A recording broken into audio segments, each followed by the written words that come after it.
एक birthday party scene. अब हम इसका पार्ट 2 कर रहे हैं कि एक्टिव और पैसिव वॉइस कैसे और कब लगता है। अब देखिए, ये एक बर्थडे सीन है। जैसे आप एक कंपनी में काम करते हैं जो बर्थडे पार्टीज़ ऑर्गेनाइज़ करती हैं। अब आपके बॉस ने आपको फ़ोन करके पूछा कि ये पार्टी का क्या क्या तैयारियां हो चुकी हैं। अब मैं आपको, ये हो गया आपका प्रेजेंट परफेक्ट पैसिव वॉइस या प्रेजेंट परफेक्ट एक्टिव वॉइस कह लो, मतलब जो जो काम आपका हो चुका है। अब जनरली जब आप बताते हैं अपडेट आपका क्या क्या काम हो चुका है, तब आप बताते हैं कि आप क्या क्या कर चुके हो। जैसे I have done this, I have done that. जैसे मैंने बलून्स लगा दिए हैं, मैंने बैनर लगा दिए हैं, मैंने टोपियाँ रख दी हैं, ड्रिंक्स निकाल दिए हैं, खाना बन गया है एंड एवरीथिंग। हम लोग ये करते हैं, ठीक है। अब इस सीन को डिस्क्राइब करने के लिए कि आप क्या क्या काम कर चुके हैं, आप सबसे पहले मैं आपको सिंपल एक्टिव वॉइस समझाऊंगी जिसमें आप करते हैं। जैसे अब देखिए, जब पार्टी ऑर्गेनाइज़ करते हैं तो एक जना काम नहीं करता, एक कंपनी में बड़े सारे लोग काम करके पार्टी ऑर्गेनाइज़ करते हैं, ठीक है।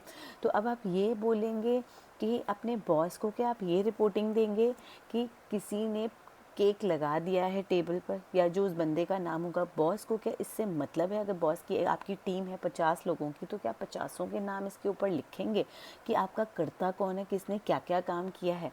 बॉस को क्या इससे मतलब होगा कि सुरेश रमेश ने क्या क्या काम किया है, या इससे मतलब होगा कि क्या क्या काम हो चुका है? तो क्या अब क्या वो इंटरेस्टेड होंगे कि ये जो करता है ये कौन है? नहीं, वो जो आपकी बात सुनेंगे वो ये सुनेंगे कि पार्टी को लेकर क्या क्या काम हो चुका है। उसको इस कर्ता से कोई मतलब नहीं होगा, क्योंकि वो एम्प्लॉयज़ का फीडबैक नहीं मांग रहे, वो अपने काम का फीडबैक मांग रहे हैं, अपडेट मांग रहे हैं कि क्या क्या काम हो चुका है। अगर आप एक्टिव में बोलेंगे तो बहुत ही अटपटा सा साउंड करेगा, या मैं किसी का यहाँ पे नाम लिख दूँ, या मुझे पता नहीं सब लोग मिलके काम कर रहे थे, कोई कुछ कर रहा था, कोई कुछ कर रहा था, मैंने आके देख लिया ये सब काम हो गया, तो मुझे पता नहीं। तो क्या मैं ये बोलूँगी फीडबैक पे कि someone has placed the cake on the table, किसी ने केक लगा दिया है टेबल पे, किसी ने गेस्ट के लिए स्नैक्स बना दिए हैं। जब काम हो चुका होता है तो हम हैज़ बीन, हैव बीन के साथ थर्ड फॉर्म ऑफ वर्ब लगाते हैं, जो कि एक प्रेजेंट फीलिंग देता है। फिर ड्रिंक्स प्लेस कर दिए हैं, कि टेबल पे ड्रिंक्स प्लेस हो चुके हैं। और क्या क्या काम हो चुके हैं? गिफ्ट्स रैप हो चुके हैं, someone has wrap the gifts. फिर someone has place the party hats on the floor, ठीक है, किसी का आइडिया था, उसने पार्टी हैट्स भी फ्लोर पे लगा दी, जो कि बहुत सुंदर लग रहा था। Someone has decorated the room with balloons, room भी डेकोरेट हो चुका है। बर्थडे बैनर भी लगा चुके हैं, टांग चुके हैं, someone has hung the birthday banner on the wall. अगर मैं फ़ोन पे ये फीडबैक दूँ बॉस को, तो ये बहुत ही अजीब लगेगा कि किसी ने केक रख दिया है, किसी ने गेस्ट का खाना बना दिया, किसी ने ड्रिंक्स रख दी हैं, वो सुनने में ही अजीब लगेगा। तो इसीलिए यहाँ पर आ जाती है अब हमारी पैसिव वॉइस। पैसिव वॉइस में हम कर्ता पे फोकस बिल्कुल नहीं करते, या कर्ता बताते ही नहीं हैं। अब जो काम हो चुका होता है हम सिर्फ वही काम कर बताते हैं।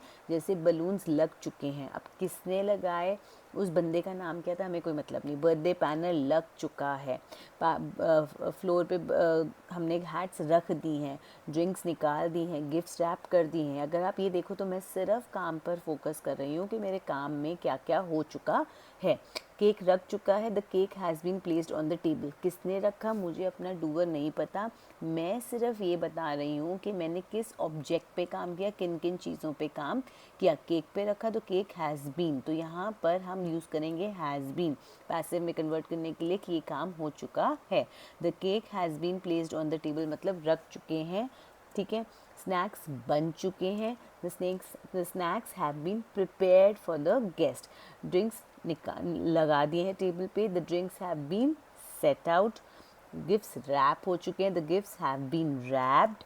The party hats have been placed on the floor. Singular के साथ आप हैज़ लगाते हो एक वचन के, और बहुवचन के साथ आप हैव लगाते हो। सिंपल सी बात है, जो काम हो चुका है और आपने करता नहीं बताना, तो आप हैज़ बीन या हैव बीन लगा के थर्ड फॉर्म ऑफ वर्ब लगा दो।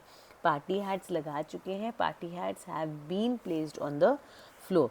रूम डेकोरेट हो चुका है, the room has been decorated with balloons. Birthday banner टांग चुके हैं, birthday banner has been hung on the wall. अगर सिंगुलर है तो हैज़ बीन, केक एक ही था, ठीक है, रूम एक ही था तो रूम हैज़, बाकी सबके साथ देखिए हैव बीन और थर्ड फॉर्म ऑफ वर्ब।